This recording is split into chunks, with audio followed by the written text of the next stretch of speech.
We are focused on one thing and one thing only this week, the SAVE Act. If you haven't heard about it or you've only seen it in passing, buckle up, you are in for a ride. I am Maggie Gelsen-Burnett. And I'm Mallory Hagan. This is Pretty Furious.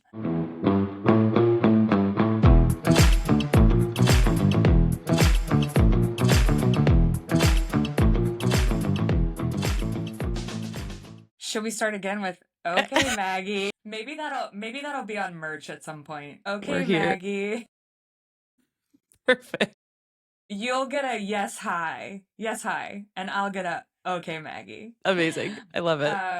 We have another Big Mad episode today because the SAVE Act deserves an episode all to itself, if we're being honest. We did mention it at the top of our episode with Deshauna, but people need to really understand the gravity of the situation. But before we get into that, we've got a lot going on. We'd love for you to be following us online. Where can people find us? You can find us literally everywhere, you guys. It's at Pretty Furious Pod. You can find us on Instagram, TikTok, Blue Sky, YouTube, Substack. We have a website, literally all of the places. And you can find us anywhere that you get your podcasts. The best way to support this show is by A, listening, and B, leaving us a review, leaving us a 5-star review. We would love. Or if you want to leave us a mid 3-star review, like our lovely friend from early on, that'd be great too. We are open to any and all. We will roast you on an episode though. So follow us everywhere, and we do still have a giveaway happening over on Instagram. We are trying to actively grow our Instagram following, grow our community over there. So go follow us on Instagram and join our giveaway. Yeah. Also, we've been posting rage reports. So if something makes you mad, shoot it our way. We'd love to add it to our rage reports. Yes. Okay, before we get into the SAVE Act, which we are actually pretty furious about, we can't be pretty furious without being pretty first. What product are you loving this week? Okay, so my product this week is the Giorgio Armani. I don't know what this is called, but it's the mascara. Looks like this. And I used it for the first time last week, maybe, and I have not been able to put it down. I am a mascara snob. I am very particular about mascaras. Really, really have found one from the drugstore that I love that will hold a curl all day long. So I tend to lean a little bit more on the luxurious side of mascaras in that I'll throw down some coin for a good mascara. This was sent to me, but I would buy it for sure. That is so funny. I am the exact opposite. I have Really? one product that I have used since the dawn of my time. Is it the pink Maybelline mascara? No, or is it CoverGirl? No, it's L'Oreal. Okay. L'Oreal Voluminous, or the what's the pink one? Yeah, I know what you're talking about. L'Oreal mascaras really hit the mark for me, and I've tried a million things. I've tried a bunch of expensive things, and L'Oreal just seems to be the thing that works. But I love that. Maybe I'll give it a shot. Maybe I'll try it. Yeah, it's good stuff. You know, why not? What's your For product the one this day week? a week that I put on makeup. Which is today, which is anytime we today. record. Which, by the way, again, we gotta stop that. I need to just get ready every day. And one day we're just gonna say, ball caps, no makeup. So my product this week, I actually bought this Charlotte Tilbury lip gloss in Pillow Talk for my wedding, which was almost exactly a year ago today. Oh my God. Not only have I managed to hold on to it, I've also been wearing it for a year, which means that not only do I love it, but it's long lasting. Like, a tube of this is lasting me for a full year. And That's looks amazing. beautiful. It's a lovely color.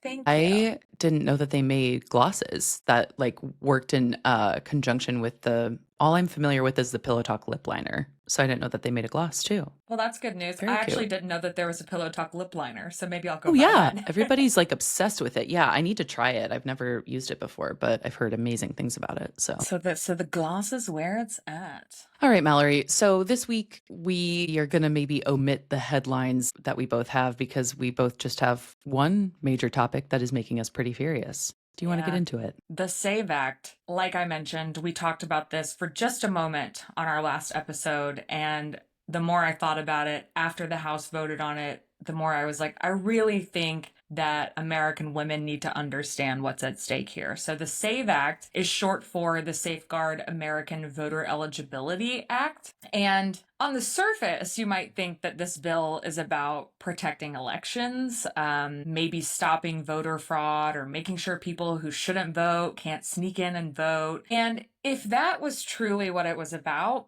that might be fair, maybe. But today we're digging into sort of why the SAVE Act isn't what it seems and how it could actually do more harm than good. So if you care about your right to vote, or your neighbor's right to vote, or just democracy in general, which is slowly slipping through our fingers, stick with us. So this bill requires individuals to provide documentary proof of U.S. citizenship when they're registering to vote in federal elections. So when they're going to vote for the president or for their congressperson or their senator. And what that means is documentary proof of citizenship means a birth certificate, a passport, which, by the way, you need a birth certificate to apply for, and it also costs over $150.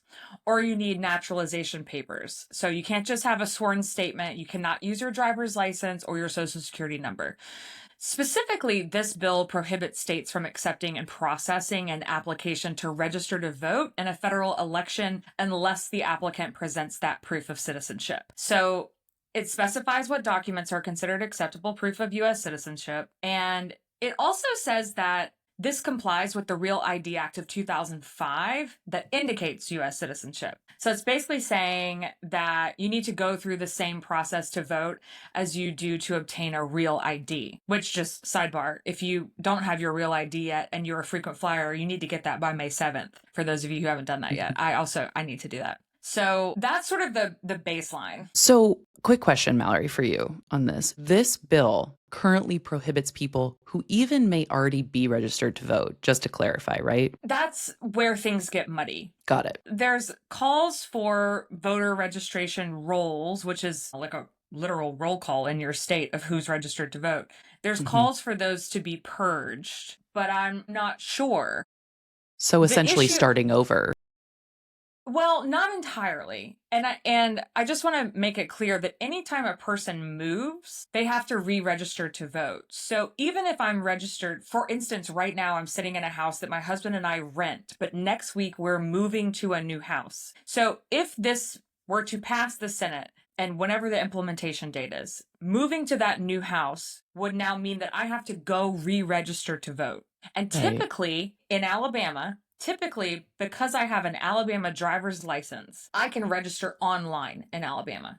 I just upload my license number, say that my address has changed, and I re-register to vote, and I get my little card in the mail. That process would no longer be possible because now I have to prove that I'm a citizen in order to re-register to vote. So we're going to get into the hurdles of what that presents. Yeah.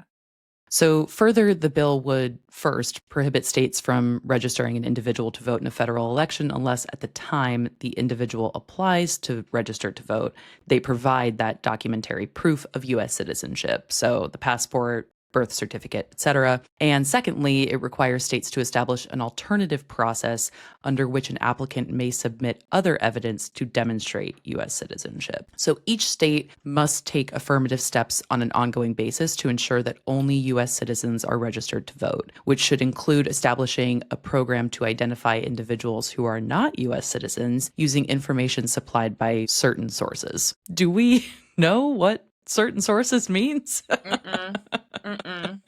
And then additionally, the states must remove non-citizens from their official list of eligible voters. So just to interject, there are some local and city elections, depending on where you live, where they do allow people who are non-citizens to vote.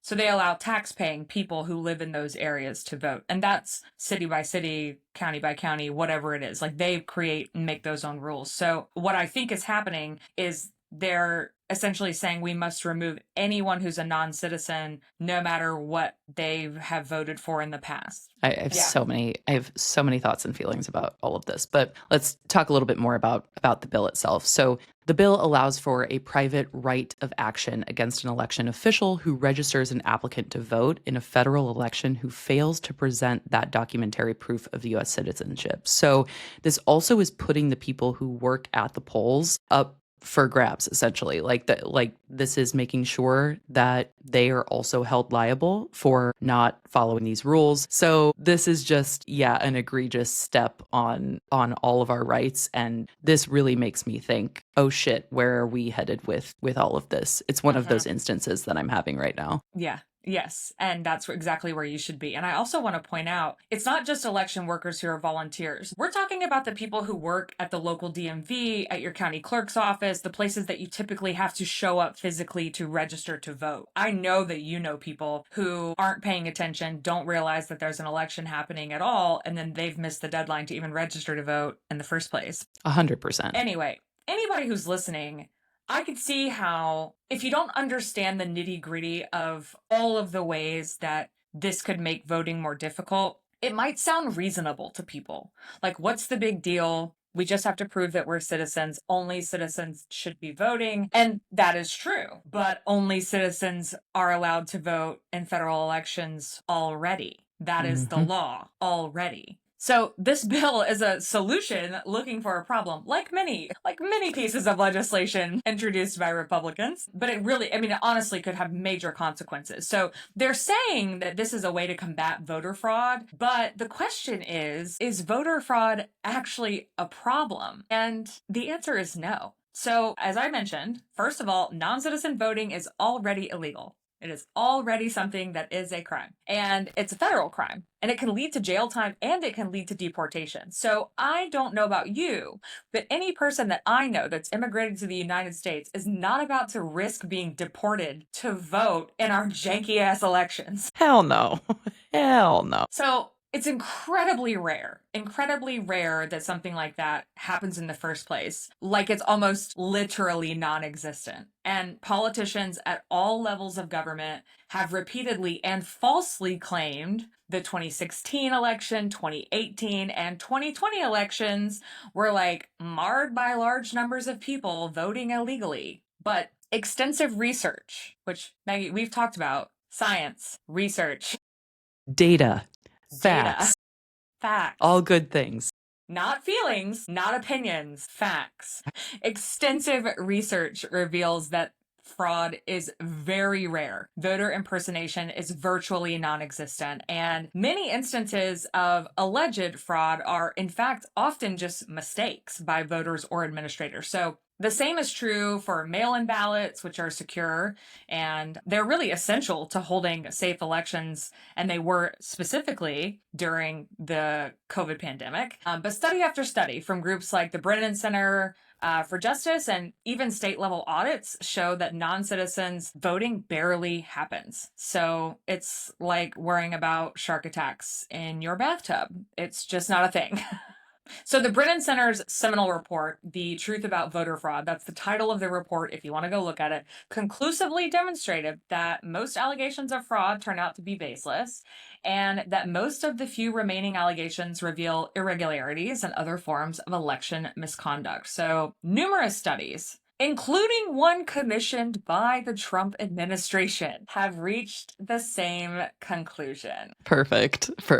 So, like I said, sometimes it's people who vote accidentally, like they believe that they were eligible. And sometimes that actually does include people who maybe have gone to jail or who have a felony conviction. Like, there was a case in Florida where I think it was like 20 formerly incarcerated people were arrested for voting, even though they were given registration cards. They didn't realize that they didn't have that right. And many people in jail do have the right to vote, just so we're clear.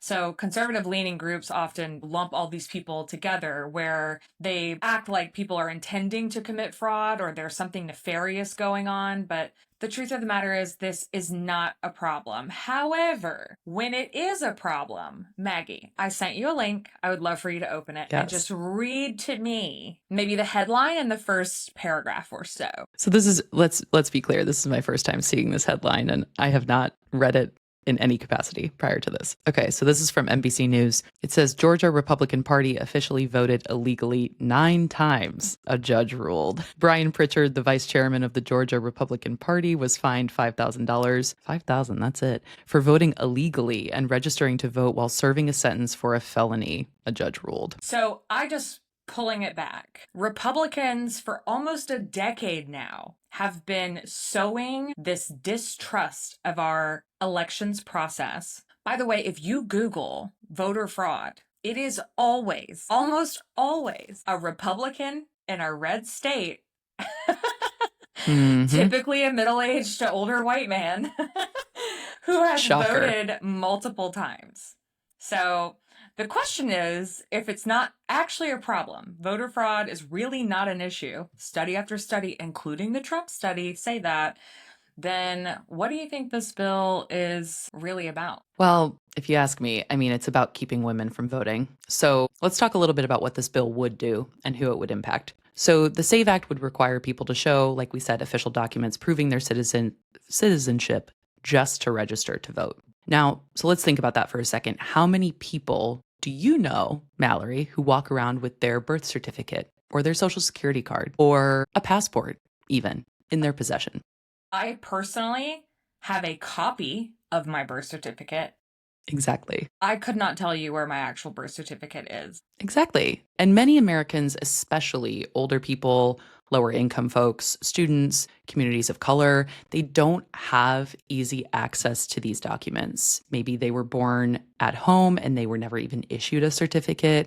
Maybe they lost their papers in a flood or a fire, natural disaster of sorts. Maybe they just can't afford to order new copies. It's expensive to get copies of your birth certificate. I had to present one every single time that I competed for Miss Iowa, and it's always, you have to get it stamped by like the seal of your person in your county. It's expensive to get those copies. So the process to obtain them is often very complicated, and especially so if you were born somewhere other than where you currently reside. So if you've moved at all, that presents an entirely different obstacle. So let's also not forget about naturalized citizens. So people who went through the legal immigration process and became Americans. So they might be full citizens, but they might not have those papers on hand when they're registering to vote. So what happens then? Those people who are legal, eligible voters could get kicked off the rolls or denied the right to vote entirely. So that's not protecting democracy, that is fully suppressing it.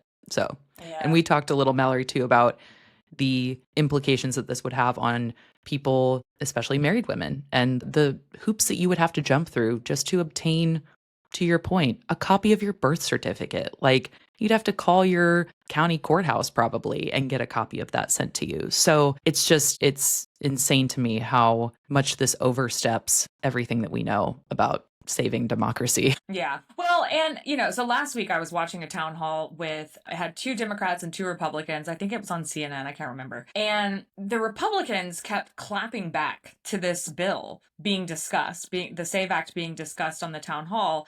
And they were like, you need an ID to do virtually anything in the United States, which is true to an extent, but virtually anything isn't a right granted to us. Like renting an apartment, yeah, you need an ID. That's not a right. That's a need. It's a want, a desire. Driving a vehicle, that's not a right granted to me. That's something that I need to do in order to get from point A to point B. But my voting, that is a right. So let's talk about the 14th Amendment for a second, because it extends citizenship to all natural born or naturalized Americans, regardless of their race, and guaranteed that rights of citizenship, like voting, cannot be restricted by the states. And then the 15th Amendment prohibits restricting the right to vote due to race. The 17th Amendment requires states to elect senators by popular vote. And the 19th Amendment extends voting rights to all women. And the 26th Amendment extends the right to vote to everyone 18 years old and older. Additionally, the 24th Amendment explicitly bans poll taxes, which often prevent low-income citizens of all races from voting. So if you remember civil rights movement, if you understand anything about poll taxes, so poll taxes can look like a literacy test, it can look like an actual fine. And to me, this step requiring women to dig up birth certificates to make sure that their name matches their birth certificate, all that kind of stuff, to me, that is a poll tax. It requires that you spend money and time to go gather all of these things at different government agencies so that you can vote. Mhm.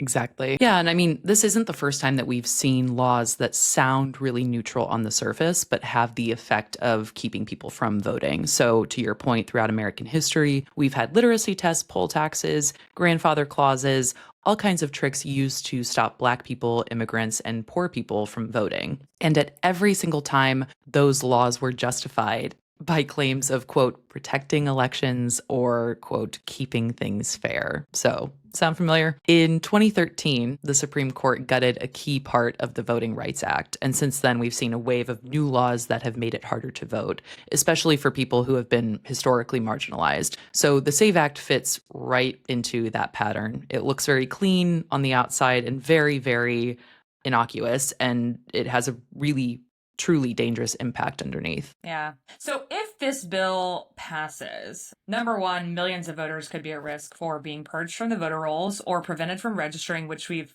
discussed. Number two, states could be forced to overhaul their registration systems. And in fact, they'll have to. There's not a could be. They will have to.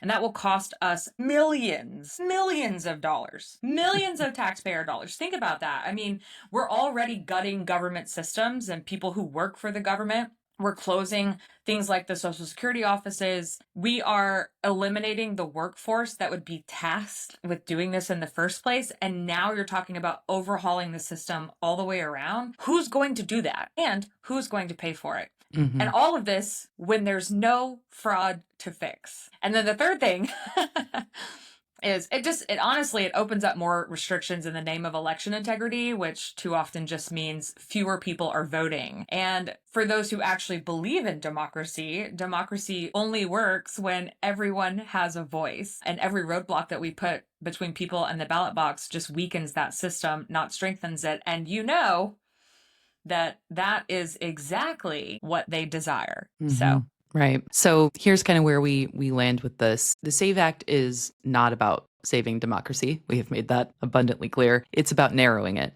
So it's a distraction from the real issues, like expanding access to the polls, protecting voter rights, and making sure every American has a fair shot at having their voice heard. This is this administration's Trojan horse. It is the thing that it's the thing that they are best at. The thing that I think people need to be reminded of is when you have good ideas and when you have good policy, you don't need to restrict people from voting. When you have something worth voting for, you should be able to rest easy that that is a plan of action that is actually the best vision forward for America. So by them trying to remove people's right to vote or their access to the ballot box, they are only projecting that they know that their ideas are shitty. Exactly. You're exactly right. And they know those ideas are so piss poor that if they can remove the large populations that would be against those ideologies and those policies, then they're just one step closer to implementing them. So if they can remove a large chunk of married women and just rely on their husbands to vote instead, then they have removed a roadblock that is an integral part of them making sure that they pass the legislation that they want to, which with this administration could look like something where they prevent women from voting and they do have a household vote of sorts or something to that effect. That actually reminds me, I'm sure you've seen the clip of the pastor. I can't think of his name, but even if I could, I wouldn't even give him the time of my day. But he is on camera saying they believe there is a movement toward women no longer voting and giving their voice to their husband. And if they're not married, their father or their brother, and that instead there's a household vote. So if you're listening to this and you don't think this is a real thing,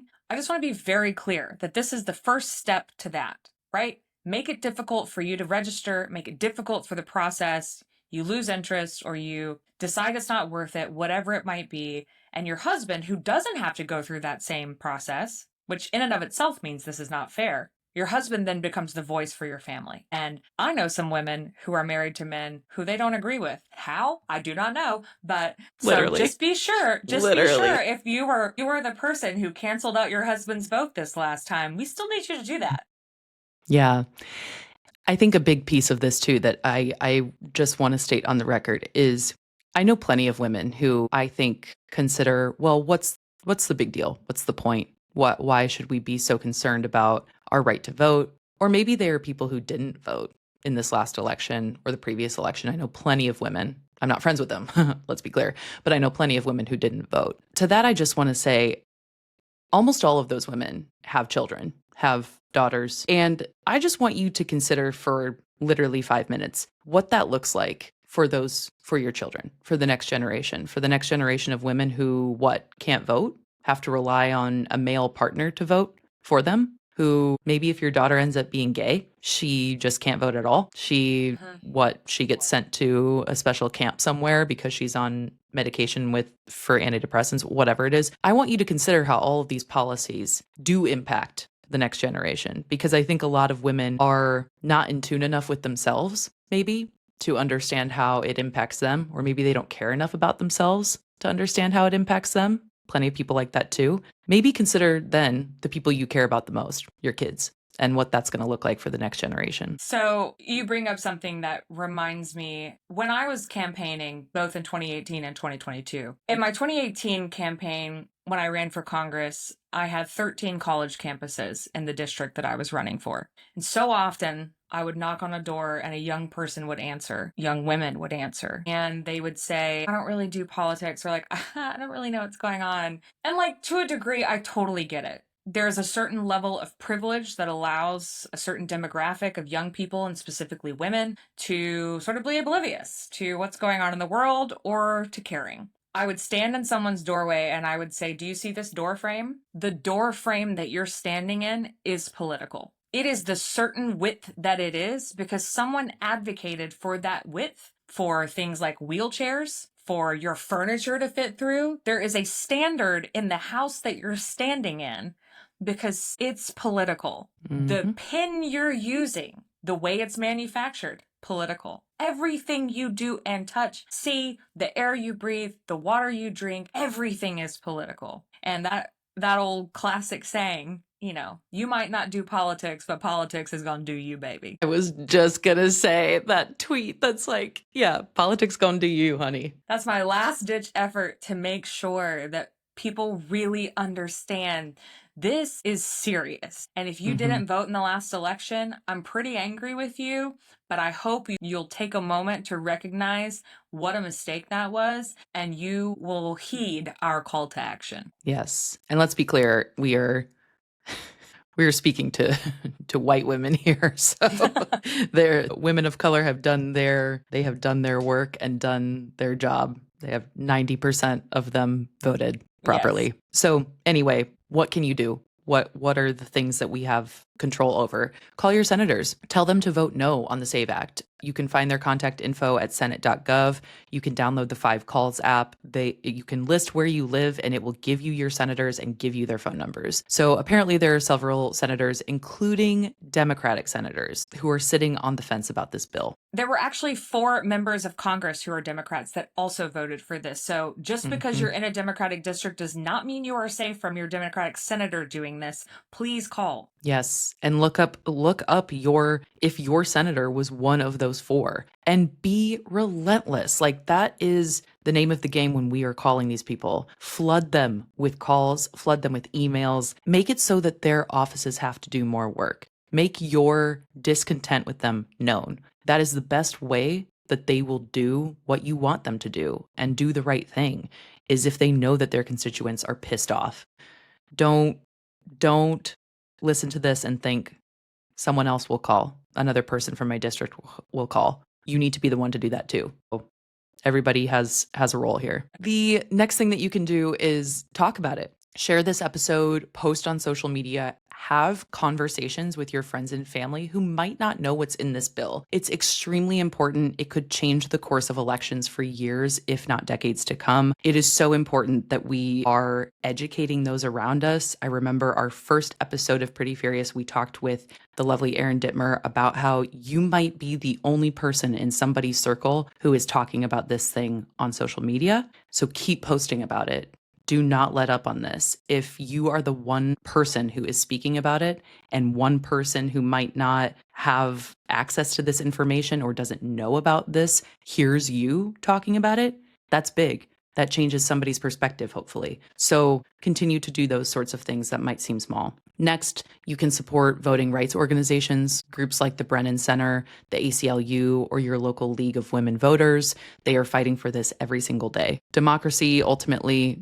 does not protect itself. We have learned that firsthand over the last 8 years. So we have to show up. We have to be willing to do the work. We have to speak up. We have to push back against all of this. So do what you can with what you have. So odds are, if you're listening to this, you are somewhat politically inclined. Maggie and I talk about politics on our personal platforms all the time before we started this podcast. And while this podcast does have a heavy emphasis on headlines and what's going on, we understand that not everyone is entrenched in what's happening in the news all day, every day. We just happen to be. So it's okay if you don't understand everything, and it's all right if you didn't even know this was happening or you didn't understand all the implications of it. What I think is really important is like committing on a daily basis to checking in with what's going on in the world, because we have a lot of people I know. I have a lot of friends who are like political warriors, and recently they've just been like, it's too much. I can't look at it anymore. I've deleted apps off my phone. I'm not looking at what's going on.